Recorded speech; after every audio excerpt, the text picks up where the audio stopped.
उठो मुअर्रख लिखते जाओ, मैं सुनाता हूँ। लिखो कि जब तक हम अमेरिका के गुलाम रहे, इमरान खान पर एतमाद था। जब उसने कहा कि अमेरिका के गुलाम नहीं है तो अदम एतमाद हो गया। लिखो कि उसके कुछ साथी भी उसे सिर्फ पैसों के लिए छोड़ गए, हालांकि उसने तो पूरी दुनिया में इस्लाम और पाकिस्तान का नाम ऊंचा किया था। लिखो कि उसके लोटे साथियों से जब पूछा गया कि कप्तान का साथ छोड़ने पर क्या दोबारा आपको अवाम वोट देगी, तो उन्होंने कहा कि ये अवाम तो 2-3 दिन में सब कुछ भूल जाती है।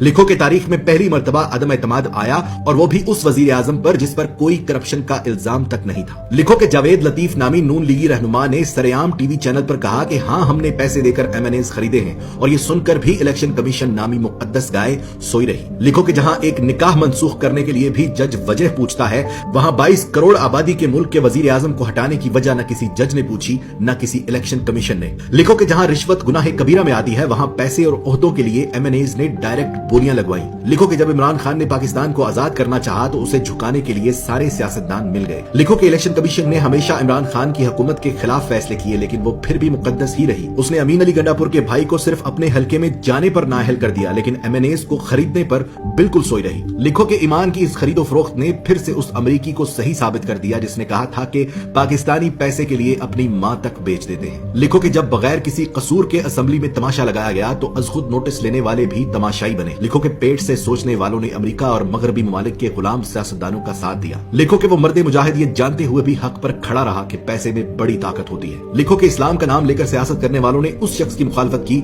जिसने सारी दुनिया में अपने नबी पाक सल्लल्लाहु अलैहि वसल्लम और इस्लाम पर लगे इल्जामात को गलत साबित किया। लिखो कि हम जहालत के उस समुद्र में रहते हैं कि जहां से हमें कोई नहीं निकाल सकता। लिखो कि महंगी गैरत कबूल नहीं थी, इसलिए सस्ती बेगैरती का इंतखाब हुआ। लिखो कि पाकिस्तान में ऐसा वक्त भी आया कि अगर ये कौम चाहती तो अपने लीडर का साथ देकर उसे गुलामी से निकाल सकती थी, मगर झूठे और मक्कार दज्जाली सियासतदानों ने उनकी आंखों पर जहालत की ऐसी पट्टी बांधी कि पेट की दलदल में औंधे मुंह गिर पड़े, गुलाम थे, गुलाम रह गए।